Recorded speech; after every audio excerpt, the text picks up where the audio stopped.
Ever ask a question that feels harmless, and the second the words leave your mouth, your gut drops and you instantly know you just screwed up, not because it was rude, not because it was weird, but because something inside you whispers, yeah, that door wasn't meant to be opened. Yeah, that was me. All I wanted that day was an old photo album. That's it. No drama, no ghosts from the past. No family secrets crawling out of the shadows, just an album. Something to flip through, laugh at the haircuts, roast the fashion, maybe pocket a few childhood memories before driving back home. In and out, that was the plan. The attic was already hot when I pushed the ladder down. One of those late summer afternoons where the air feels thick and dusty, like you're breathing through cloth. The house itself was quiet in that way old houses get, not peaceful, just listening. Grandma said the album was somewhere up there. She said it real casual too, like she didn't realize she had just pointed me toward a landmine. The attic smelled like dry wood, old books, and summers that ended decades before I ever existed. Dust floated slow in the sunlight coming through the tiny window at the far end. The ceiling sloped low, like it was trying to press every secret it ever heard into the beams. Every step I took made the floor groan under my weight. Not loud, just enough to sound like a warning. I found myself moving quieter without even thinking about it. Then I saw her. Grandma was already up there, just sitting on this beat-up wooden crate like she owned the whole damn attic. Humming soft to herself. Same tune she used to hum when I was a kid and couldn't sleep. Back when nightmares were about monsters under the bed, not the stuff life teaches you to be scared of later. Seeing her up there felt strange. Like walking in on someone when they don't know you're watching. She looked smaller somehow in that huge, dusty space. More alone. I should have said something normal. So, where's the album? Need help with anything? Literally anything else. But instead, curiosity grabbed the wheel and my brain lost the fight. Grandma, I said, trying to sound casual. What were you like before you were, grandma? The second I said it, I felt it, that shift. Like the whole attic took a breath and held it. Her humming cut off mid-note, just dead stopped. She froze, not stiff, not dramatic, just still. Even the dust in the sunlight looked stuck in place. For a long second, she didn't move. Didn't breathe, didn't turn around. My stomach tightened. I actually thought I'd crossed a line I couldn't uncross. Then she let out this quiet little laugh, shaky, thin, the kind of laugh that sounds like it's scraping against something old on the way out. Before everybody expected things from me, she repeated slowly. Her voice didn't sound like it usually did. It sounded younger and tired. She tapped the crate beside her without looking at me. I hesitated. Something in me didn't want to sit, didn't want to be that close to whatever memory I'd just poked awake. But I sat anyway. My knees cracked loud in the silence, way louder than they should have. The attic suddenly felt smaller, thicker. Like the air got heavier in my lungs. My mouth went dry. My pulse picked up. No idea why. Nothing bad had happened yet, but my body didn't buy that. Grandma reached behind a stack of folded blankets and tugged something free. A shoebox. At first glance, it looked ordinary. Then I noticed the twine, thick, rough, wrapped around the box 3 full times and knotted so tight the fibers were frayed, like somebody tied it that way in a hurry, then never came back. The edges of the cardboard were soft and worn, the corners rounded off from being handled too many times. Hidden, taken out, put away again, over and over. The way she held it made the hairs on my arms stand up, not gentle. Not casual, careful, protective, like it could still hurt her if she wasn't. She didn't open it, just held it in her lap, staring down at it like it was staring back. Her jaw tightened. For a long moment, neither of us spoke. I could hear my own heartbeat in my ears. I had this ridiculous thought that maybe the box itself didn't want to be opened, that it had been waiting quietly all these years for somebody to mess up and ask the wrong question. Finally, Grandma let out a breath that sounded like she'd been holding it for decades. Then she pulled at the knot. The twine snapped sharp and loud. I flinched. The sound echoed against the rafters like a gunshot in a closed room. When she lifted the lid, a smell drifted up that didn't belong in the present. Old paper, faded perfume, something metallic and distant, like the past itself had just exhaled. Inside were stacks of letters bundled with red thread. The paper yellowed and thin like it had been folded and unfolded by nervous hands. Beneath that, a strip of fabric that looked like part of a military scarf, stiff in some places, worn soft in others. The kind of wear that only comes from being clutched when you're scared. There was a photograph folded into a tight square, creased so many times the lines looked permanent, and under all of it a ring, plain metal, no stone, no engraving. No shine left in it at all, just smooth, dull silver worn thin with time. Grandma picked up the photograph first and her face changed. It wasn't dramatic. She didn't gasp. She didn't cry. She didn't freeze. It was smaller than that. Something in her eyes just shifted, like a weight dropped onto her shoulders all at once. Her thumb traced one of the creases in the photo, slow, almost absent-minded, and I could tell immediately she wasn't seeing the picture anymore. Her eyes were somewhere else, a long way from the attic. My gut twisted. I had questions stacked inside me like dominoes just waiting to fall. Who was that? Why hide all this? Why were her hands shaking? Why had no one ever mentioned any of this? Why did that ring look like it had been buried on purpose? But one look at her face told me to shut up. Whatever that picture showed, it wasn't something you interrupt. Minutes passed, maybe longer. Time felt weird up there, like it didn't move right. Finally, without looking at me, she whispered real soft, "Some folks ain't in your life for long," she paused. "But they sure stay loud." That line hit me right in the chest. I didn't even know why yet. She slipped the photograph back into the box like it might cut her if she held it too long. Then she gave this half smile, sweet on one side, sharp on the other. "That was before the house," she said quietly. "Before your mama, before I learned how to be sensible." The way she said sensible made it sound like a verdict, not a virtue. I watched her fingers hover over the twine. For a second, I thought she was going to tie it back up. Seal it shut again, act like none of this ever happened. And honestly, part of me wanted her to, but then she looked at me, and for just a split second, I didn't see my grandma anymore. I saw a girl who'd been young once. Wild once, terrified once. "I ain't told this story in a long time," she said. Her voice dropped even lower. "Longer than you've been alive." My pulse kicked up hard. "If you really want to hear it," she whispered, leaning closer, "you better buckle up." My stomach dropped like I missed a step on the stairs. This wasn't some cute memory about school dances and soda fountains. This felt like the kind of story people run from, the kind of story they lock away so tight even time can't pick the lock. I didn't know who that man in the photograph was. I didn't know why her hands still trembled when she brushed that ring. But I knew one thing for damn sure, that one careless question I asked. It kicked a door open she'd spent a lifetime keeping shut, and whatever was waiting on the other side wasn't done with her yet. She drew in a slow, shaky breath. Her eyes stayed locked on that shoebox like it might suddenly bite back. Then she said the four words that made my pulse spike straight into my throat. "Before all this, I ran." I swallowed. "From what? From who?" She lifted her eyes to mine, and for the first time since I'd known her, I saw real fear there. Not the kind that fades, the kind that waits. Because someone, she added quietly, wasn't gonna let me leave. The attic felt 10 degrees colder, and in that moment, I knew the next part of her story wasn't about recipes or quilts or sleepy small-town memories. It was about escape, about danger, about a man I'd never heard of who somehow still owned a piece of her 60 years later. Grandma kept staring at that open shoebox like it might talk back if she looked at it long enough. Her fingers rested on the rim, twitching just a little, not shaking, not steady either. Like the muscles didn't know which they were allowed to be anymore. Then she pulled in a slow breath, not the kind you take to calm down, the kind you take before you jump. "Before anybody told me who I was supposed to be," she said quietly, "I dipped." The words landed heavier than they sounded. I blinked. "You mean you ran away?" She gave me this tiny sideways smirk. "The kind that carried more fire than humor." "Sure did," she said. 20 years old, hard-headed as hell, mad at everybody, tired of being told what kind of life fit me. She leaned back against the slanted attic wall, the wood creaking under her shoulders.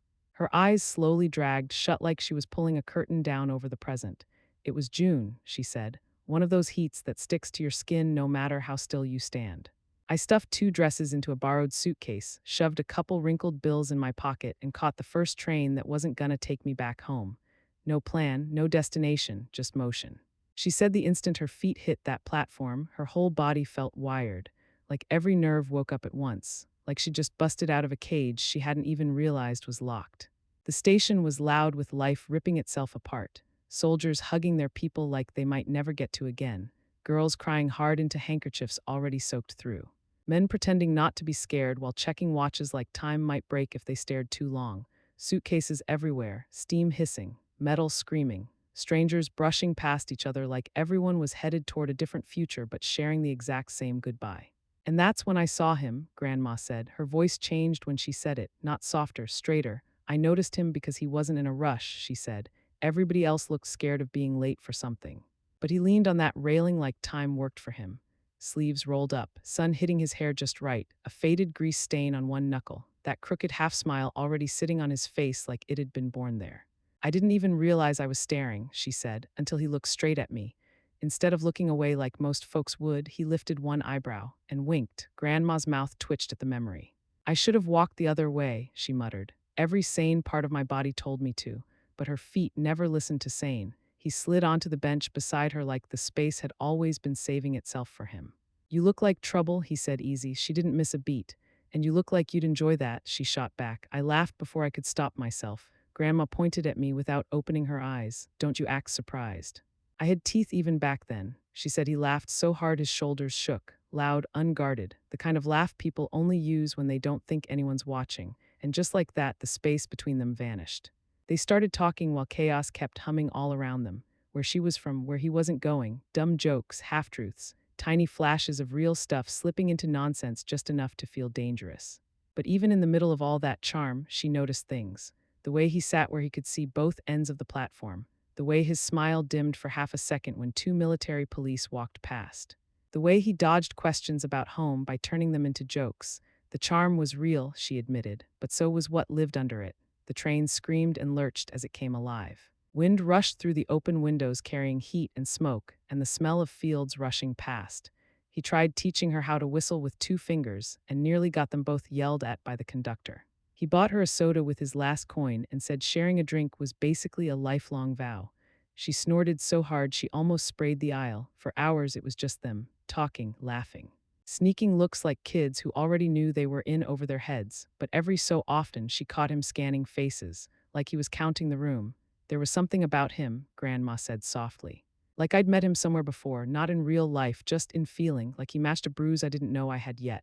She finally said his name, Ethan. She said it slow, careful, like it still mattered how it hit the air. She didn't know what he was running from, and he had no clue what she was running toward. All she knew was that sitting next to him felt like stepping into a moment life hadn't planned for. At the third stop, the train screeched to a halt in a dusty nothing of a town. Ethan stood up too fast, like he'd been waiting for that stop. He held out his hand to her. "You really gonna sit through a day like this?" he asked. "Or you gonna live it?" Fear tapped her on the shoulder. Hard, there was something in his eyes then that wasn't charm, urgency, like a man who knew the clock was already cheating him. She hesitated just long enough for common sense to whisper. Then she took his hand. The second our palms touched, she whispered, I knew my life had just jumped tracks. They stepped off together, the doors slammed, the engine howled, and just like that, the life she knew kept moving without her. The town was nothing but dust and heat and loud cicadas. 2 streets, 1 diner, a bar with the windows painted black, fields so wide they felt fake. They walked it like it belonged to them. Shared fries in a diner where the tables rattled every time a truck passed. Swapped secrets under a bridge where the river moved slow and quiet like it was listening. Ethan told her he was good at disappearing, wouldn't say why. Only said staying too long anywhere was how you got caught. That should have scared her. Instead, it pulled her closer.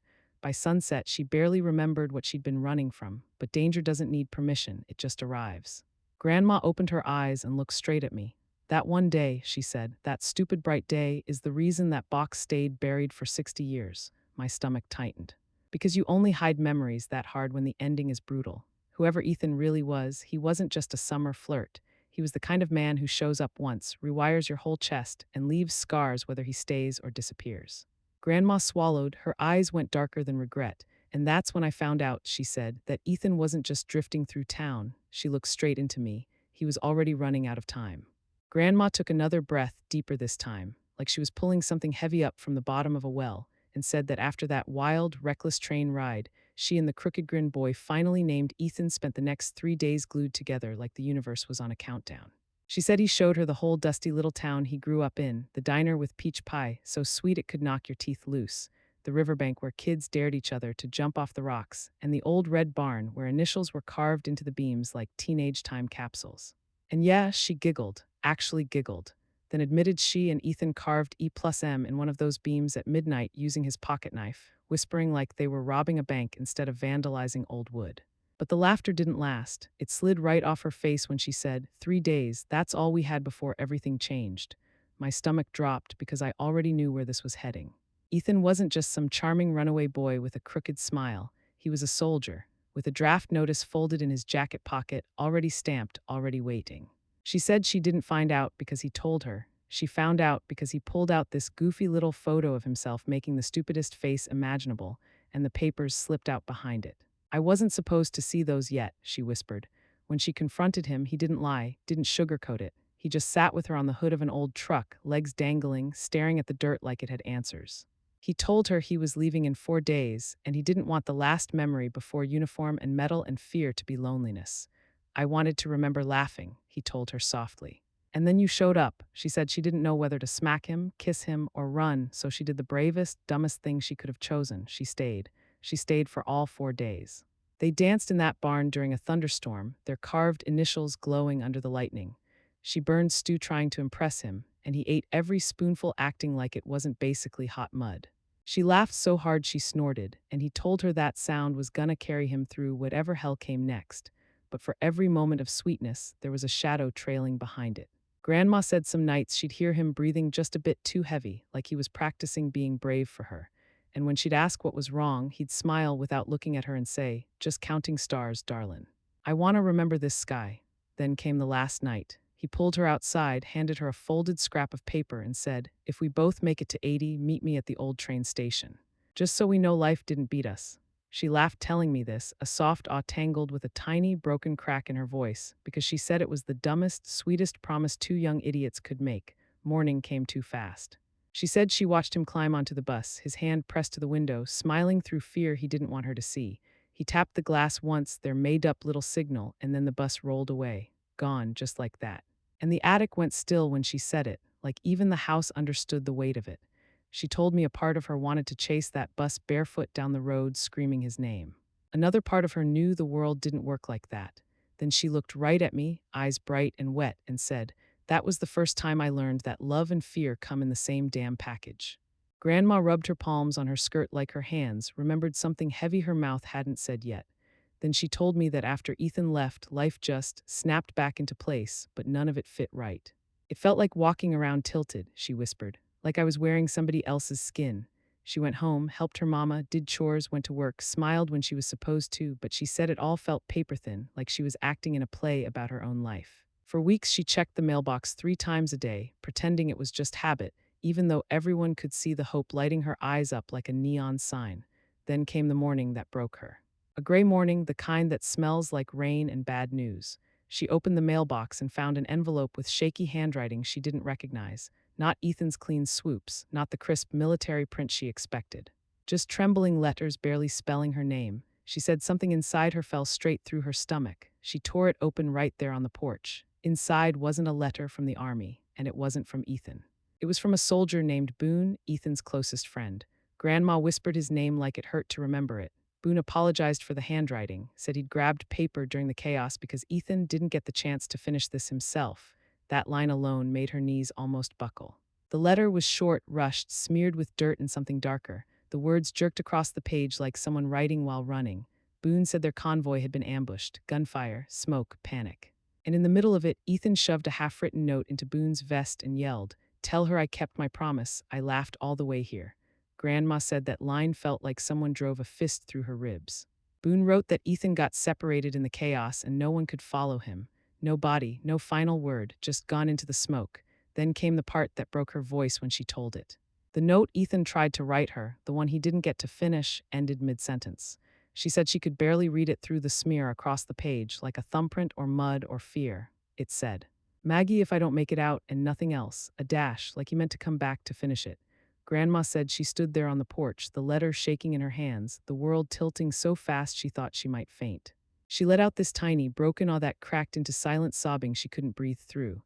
Neighbors walked by, waved, talked about the weather, asked about her mama, and she just nodded like she wasn't falling apart from the inside out. At the bottom of Boone's letter were 3 words that ripped her right in half: missing in action. Not dead, not alive, just gone. And she said the worst part wasn't the fear, it was the not knowing. Not knowing if he was hurt, or hiding, or scared, or cold, or calling her name, or if he died before finishing the sentence she read 20 times in 1 minute. She carried that half sentence like a stone in her pocket. Couldn't sleep, couldn't eat, kept hearing his laugh, that stupid crooked grin in it, saying 80 at the train station like it was guaranteed. Once her mama asked why she looked so pale. Grandma just smiled and said she needed fresh air. Then she looked right at me in that attic, eyes wet, jaw tight, and whispered, "You don't know heartbreak until you've held a letter that stops in the middle of your name."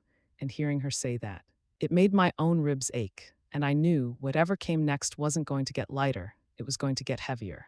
Grandma pressed her lips together like she was holding the next part of the story back with her whole face. Then she let out one of those long, tired sighs people make when they're about to confess something they've replayed 1,000 times. She said the weeks after Boone's letter stretched out like cold taffy, slow, sticky, miserable. She checked the mailbox so often the mailman joked she should just take over his route. She laughed for him, but at night she couldn't sleep. All she heard was that unfinished sentence, "Maggie, if I don't make it out," like a door slamming over and over in her head. Then one golden evening, just as the sun dipped behind the trees, she opened the mailbox and froze. A postcard was jammed deep inside, bent like it had fought its way across the world to reach her. No return address, no signature, just three messy, rushed words, still breathing. Waiting, she said her knees nearly gave out right there in the yard. She kept rereading it, whispering, "Thank God," over and over until the neighbor across the street asked if she was okay. But the joy didn't even get a full minute to breathe. As she ran toward the house to show her mama, the front door swung open, and her mother, pale and sweating, clutched the doorframe like it was the only thing keeping her standing. Grandma's voice cracked, remembering it. Her mama had been hiding how sick she was, pushing through each day on grit alone. But the collapse made everything real. The doctor said if she didn't rest and have someone home with her, things would go south fast. Just like that, Grandma wasn't just a girl waiting on a soldier. She was the oldest kid in a house that needed her to keep it running. She still had the postcard in her hand when it happened, ink smearing into her palm, hope literally rubbing off. It felt, she said softly, like someone handed me two lives and told me I could only choose one. A week later, fate twisted the knife. Another message arrived, this time from a stranger, saying Ethan's unit had moved, communication would be scarce, and if she wanted to reach him, she had to get to an outpost 2 towns over. 2 towns over, a train ride, a road, freedom, a chance, his chance, but she couldn't leave. Her mama needed her siblings needed her, the house needed her, life needed her more loudly than he did. Grandma said standing in the kitchen with that message in her hand felt like being ripped clean down the middle. I could have run, she whispered. God knows every piece of me wanted to. But if I left, my mama would have died. The postcard from Ethan sat on the counter next to a bowl of apples, and she said seeing it there nearly broke her. Still breathing, waiting for what for her, for a miracle. For a promise two scared young people made on a train. Her voice went small when she said, my whole heart was clawing at the door. But then her mama called her name from the next room, weak, scared, and that was it. The choice was made. She stayed, she cooked, cleaned, worked extra shifts. She bathed her mama, fed her siblings, kept the house upright like the world wasn't ripping her open. And every morning she'd stand at the window facing the road to the outpost, wondering how long Ethan waited, 1 day, 2 days, 2 weeks before he understood she wasn't coming. The weight of that thought made her chest shake just telling it. Then Grandma looked at me in that attic, eyes glistening, and whispered, that was the first time I realized loving someone doesn't always mean you get to choose them. And I knew the next part wasn't going to soften. It was going to shatter something. Grandma swallowed hard, like the memory still scraped her throat even after all those decades. She said that once her mama finally stabilized, still weak, still fragile, but safe for now, she made the decision she'd been fighting inside her chest for weeks. She had to see Ethan, not to run away, not to promise a fairy tale, just to explain, to be honest, to give him the truth he deserved. So she packed a small bag, tucked the postcard into her pocket like a heartbeat, and took the earliest bus to the outpost 2 towns over, praying with every jolt of the road that he hadn't moved on or disappeared again. When she stepped off the bus, the dust was blowing sideways and the sun hit everything sharp and yellow. Soldiers rushed around like a hive, loud, fast, busy in a way that made her feel suddenly too small. She almost turned back. Then she saw him, Ethan, leaning against a jeep, head down, rubbing the back of his neck like the world was heavier than he could carry. He looked older, she whispered, like life had run him over while I wasn't looking. When he finally lifted his head and saw her, he froze. Then that crooked, exhausted little smile crept in, and it nearly split her in two. He walked to her slow, like he didn't trust the ground under his boots. Up close, she could see the hurt sitting behind his eyes, tucked behind that grin he was trying too hard to keep. Thought you weren't coming, he said, tried to sound casual, didn't even come close. Grandma told him everything, the collapse, the fear, the guilt, the weight of choosing wrong. She said she felt ridiculous halfway through, like her reasons came out sounding like excuses, but Ethan didn't get angry. He didn't even flinch. He just nodded, jaw tight, eyes glassy, trying to stay steady. Then he forced a smile, small, trembling, and said, it's okay, Maggie, I get it, family's family. But it wasn't okay, and they both knew it. His voice bent on the last word like it was cracking down the middle. They slipped behind a storage tent to get a sliver of quiet, and Grandma said the whole world felt too bright, too loud, like life didn't give a damn what was happening between them. Ethan reached into his pocket and pulled out a tiny cloth pouch, worn, soft, opened and closed 1,000 times. Inside was the simple ring she kept in the shoebox all those years later. It's not a proposal, he said. It wouldn't be fair to either of us. He steadied his voice and added, it's just so you don't forget you were loved, loudly, stupidly, fully. The laugh he tried to make after that was so fragile she almost broke right there. When he placed the ring in her palm, his hand lingered a second too long, like he was memorizing her. Then came the moment that made her voice shake hardest in the attic. She told him she wasn't coming with him, not now. Maybe not ever, that her mama needed her more than her heart did. She braced herself for anger or pleading or anything, but Ethan just swallowed hard, nodded once, and said quietly, "Yeah." I figured, then without looking at her, he added, "See you at 80. That line wrecked her. He said it with a smile, but his voice betrayed him completely. Then his commanding officer shouted his name. Ethan stepped back just one step, but she said it felt like a canyon opened under her. She didn't run to him, didn't grab his shirt, didn't kiss him goodbye, because she knew if she touched him again, she would never leave. So she watched him walk away, shoulders squared, trying to pretend he wasn't breaking. And in the attic, tears sliding down her cheeks, Grandma whispered to me, "That was the moment I learned you can choose the right thing and still tear your own heart out doing it." Grandma wiped her cheeks with the back of her hand, pulled in a shaky breath, and said that after Ethan walked away that day, life didn't crumble in some dramatic, cinematic way. It just quietly filled the empty spaces. Bills still showed up. Her mama still needed help standing. Her little brothers still needed food, clean clothes, homework help, someone to convince them the world wasn't falling apart. She said she threw herself into the routine because the second she stopped moving, the ache in her chest felt big enough to swallow her whole. Weeks slid into months. Her mama's health leveled out, not better, just steady, and Grandma settled into the rhythm of caretaking. Early mornings, long shifts, quiet nights on the porch staring at the road, trying not to wonder where Ethan was sleeping, or if he was somewhere tracing the thumb-shaped mark she'd left on his palm. And then life did what life always does. It slipped something ordinary into the cracks. A man named Walter, the man who would eventually become my grandpa, started coming around, not with fireworks or messy hair or crooked grins. No sparks, no dizzy promises, no carved initials in barn beams. He just showed up, with groceries when her mama was too tired to cook, with tools to fix the screen door that had hung crooked for years, with comic books for her little brothers because kids need something to look forward to, and with a quiet, steady question every time he stopped by. "How was your day?" Grandma laughed a little telling me this, not the wild laugh she had when talking about Ethan, but a soft, warm one filled with a different kind of affection. "Walter wasn't flashy," she said, "but he was kind in a way that didn't announce itself. It just settled over a house like a blanket." She paused, eyes drifting toward the attic window.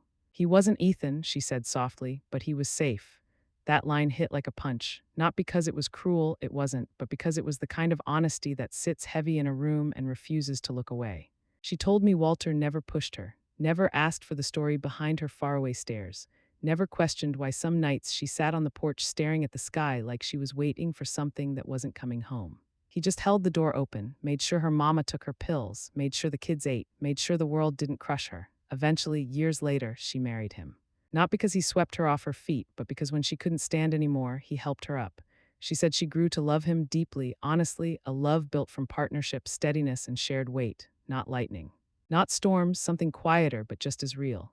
But some nights, long after the kids were asleep, she'd sit at the kitchen table listening to the refrigerator hum and wonder, just for a breath, just for a heartbeat, what might have happened if life had given her even one moment of choice instead of forcing her hand at every turn. And then she'd feel guilty. Guilty for wanting two stories when she'd already built one good one. Guilty for the letters she never sent. Guilty for the ring still tucked in that shoebox like a heartbeat she wasn't allowed to talk about. The guilt didn't erase the happiness, she said. It just rode along with it, tucked in the pocket like loose change. Then she leaned toward me a little, lowering her voice like the attic itself might rat her out, and whispered, "I didn't talk about him because I didn't want anyone thinking Walter wasn't enough. He was, he really was." She paused, eyes shining with both love and something older, heavier, then added, "But just because your life turns out good doesn't mean the road there was simple." And as she said that, I realized she carried two loves her whole life, one chosen, one stolen by circumstance, and both had shaped her in ways nobody ever saw. And the way she looked at me then, I could feel it in my bones. She still hadn't told me everything. Part 8 wasn't going to be gentle, it was going to be the freight train. Grandma took a long breath, the kind where you can see a memory moving behind someone's eyes before they even speak, and she whispered, "There's one part of this story I never told a soul, not even Walter." Her voice softened, but not gently, more like something old and wounded had just split open again. She reached into the shoebox, fingers trembling, and pulled out a folded piece of paper so fragile it looked like it would crumble if the attic breathed too hard. "You remember how I told you I never replied to Ethan?" she said. I nodded. She shook her head sharp, almost angry at herself. "I did write him." That hit me like a slap. "I wrote him the longest letter of my life," she whispered. 7 pages, front and back. "I told him everything, every fear, every hope, every reason I couldn't run with him no matter how bad I wanted to." Her eyes glistened. She wiped at them quickly, like she didn't want me to see. She said she walked half a mile to the nearest mailbox, held the envelope with both hands, and dropped it in like she was handing her whole heart to the universe. And then I waited, she whispered, every day. Every single day, but nothing came. No postcard, no note, just silence heavy and sharp enough to gut her hope. She told herself maybe he'd moved, or maybe the letter got lost, or maybe war swallowed it whole like it swallowed everything else. But the truth, the real truth, didn't come until months later. Her father pulled her aside one night, looking sicker and angrier than she'd ever seen him. She said he sat down first, and that scared her more than anything. Then he said it. He found her letter in the outgoing mail, saw Ethan's name, and burned it. I felt my jaw drop. Grandma nodded slowly, tears rolling now. He said soldiers were nothing but trouble, she whispered. Said I had a real future here. Said I'd thank him someday. She let out this tiny, broken half laugh, the kind that cracks right down the middle. I didn't thank him, she said. I never forgave him for that. The attic tightened around us like even the rafters were listening. She said for one wild moment she thought about running away, chasing Ethan's unit across the state, finding him no matter what it took. But her mama was sick, her brothers still small, and Walter was already helping the family when nobody else was. Responsibility wrapped around her ankles like chains. And the worst part, she whispered, voice barely holding together, Ethan probably thought I didn't care, thought I chose someone else. Thought I forgot him. She covered her face and cried, not loud, not dramatic, just soft, exhausted heartbreak that had been waiting decades for someone to hear it. When she lowered her hands, she looked at me with this mix of love and apology and something almost like relief. You asked why I kept all this, she said, tapping the shoebox. It's because I wanted someone to know I wasn't heartless. I didn't walk away, I didn't forget him, I tried. Then she pressed a tiny burnt-edged scrap into my hands, the only piece of that letter that hadn't turned to ash, and whispered, I didn't tell this story because it hurt too much, and because once you speak something out loud, you can't pretend it didn't happen anymore. My chest tightened so hard it hurt. And in that moment, I finally understood the weight she'd been carrying alone, the decades of guilt, the silence, the shadow of a love that never got to answer back. And I knew Part 9 wasn't just going to explain what that weight did to her life. It was going to reveal what she wanted me to do with the truth now. I reached into the shoebox slowly, half scared, half curious. Grandma's voice had changed, soft, steady, like even she didn't know what I was about to find. My fingers slid past the letters, the scarf, the ring, the photo, until they hit something stiff, tucked flat against the bottom like it had been hiding there on purpose.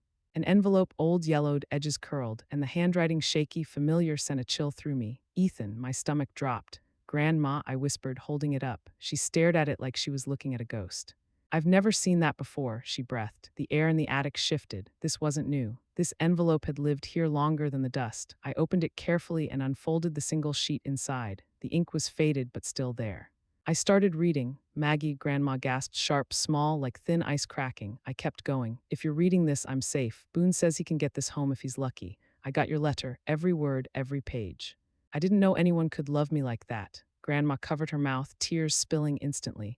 I know you stayed for your family. Don't feel guilty. You did the right things. You always did. My throat tightened. I read on.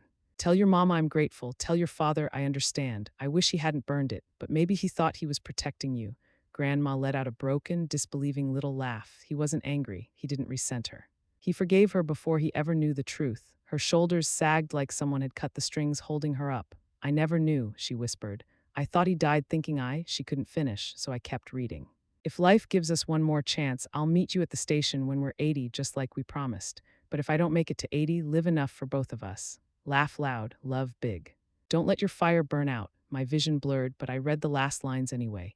I loved you with everything I had, no regrets, still breathing, still yours. Signed, Ethan. When I finished, Grandma held the letter with trembling hands, her tears making tiny dark spots on the paper. He didn't hate me, she whispered. He didn't think I abandoned him. I shook my head. No. He loved you enough to let you go. She took a long breath, deep, steady, like she was filling her lungs for the first time in years. Then she laughed, a soft, relieved, all-aced laugh that felt like sunlight breaking through clouds. I can rest now, she said quietly. I can finally rest. I folded the letter gently and set it back in the box. Closing the lid didn't feel like sealing a wound, it felt like laying something to peace. As we climbed down the attic stairs, Grandma squeezed my hand, weak but sure. Promise me you'll remember this, she said. I will, I told her, and I meant it, because some stories don't fade when the people do. Some stories become the fire you carry forward, the light you pass on. And this one, hers and Ethan's, was now mine to keep alive. If you liked the story, please give it a thumbs up and subscribe to Fairy Vox for more cozy grandma stories. Thanks for listening, and I'll see you in the next one.